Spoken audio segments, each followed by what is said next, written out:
ალბათ ბევრ თქვენთაგან ხალხურად ყვარებიათ, ხო? და როგორ გინდა რომ მასაც უყვარდე? როცა შენ გიყვარს. როგორ გინდა რომ მასაც ისიც ისევე გეტრფოდეს და მასაც ისეთივე ძლიერი ძროება გქონდეს შენს მიმართ, ადამიანზე ვაპარაკ. როგორ შენგან მის მიმართ და როგორ გული გწყდება, როცა ამას ვერ აღწევ. როცა ის ადამიანი ვერ გიყვარებს ისე როგორც შენ გიყვარს. მაგრამ შენ მაინც გიყვარს. აი ნახეთ ღმერთი ესე არის ჩვენთან მიმართებაში. ეს ღმერთისთვის ძალიან კინეულია, რომ მთელი ცხოვრება სამმხრივად უყვარვარ და უყვარვარ თავდადებულად, თავგანწირულად. თქვენ გონიათ რომ ეს მაშინ მოხდა მხოლოდ, რომ ქრისტემ ჩვენთვის თავი გაწირა? თქვენ იცით რომ ქრისტე ყოველ წუთს და ყოველ წამს მზად არის. დღესაც ჩვენთვის თავგანწირისთვის ღმერთი ესეთია. უბრალოდ მან ერთხელ გვაჩვენა ეს ყველაფერი და იმ ერთხელ სრულიად საკმარისი იყო კაცობრიობის გამოსახსნელი. ღმერთი სულ მზად არის. ღმერთის სურვილი სულაც არ არის ის, რომ მას მხოლოდ სამყაროდ უყვარდეთ. პირიქით ღმერთის სამყარის სურვილი ზუსტად ის არის, რომ ჩვენც იმავე სიყვარულით პასუხობდეთ მას, როგორც მას უყვარდეთ. ღვთის მაგლით ესეთი ადამიანების ბევრი არიან, ვისაც დღეს ჩვენ წინანებს ვეძახით.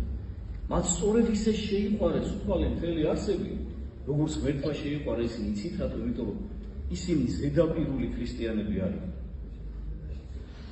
ისინი მთელი სიგრძნით და მთელი სიღრმით ეკიდებოდნენ ქრისტიანობას და ბოლომდე იაზრებდნენ რა მოხდა მათთვის.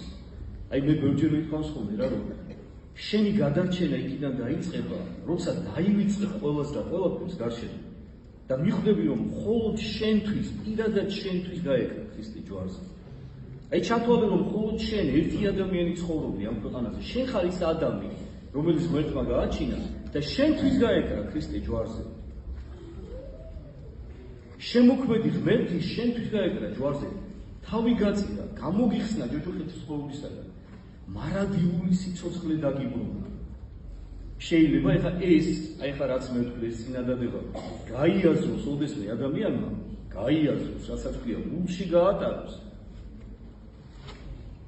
და მადლიერებამ რა ავსოს მისი გული და არ გადაწყვიტოს რომ როგორმე რამენაირად რითით შეუძლია თვითონაც რომ გადაუხადოს ღმერთს აი ეს მადლობა და მიუძღვნა სამაგიერო სიყვარული. ეს ხომ ლოგიკურია, ეს ხომ ასეც უნდა ხდებოდეს.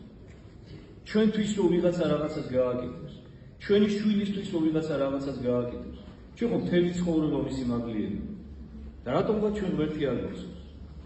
ყველაზე ქველმოქმედი არსება, სამყაროს შემოქმედი, ჩვენი შემოქმედი, რომელმაც არა მხოლოდ შექმნა, არამედ ჩვენი გულისთვის თავით გაწირა.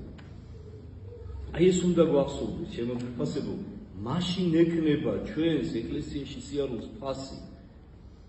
მაშინ ვიქნებით ნამდვილი ქრისტიანები, მაშინ ვიგრძნობთ აღდგომის სიხარულს მართლა მთელი გულით. აქეთ უნდა წავიდეთ. მესმის რომ დღეს არ შეგვიძლია. მესმის რომ დღეს უსტები ვარ, პატარები ვარ, ვერ ვიაზრებ, მაგრამ მოდი მიზნად დავისახოთ ეს. იმიტომ რომ თუ ადამიანს მიზანი არ აქვს, ვერც ვერასოდეს ვერ მიაღწევს მას. აი ესე რაღაც ქაოტურად იმოგზავნოს რა ეკლესიაშიც გარეთაც, მთელი ცხოვრება ისე გაატარებს.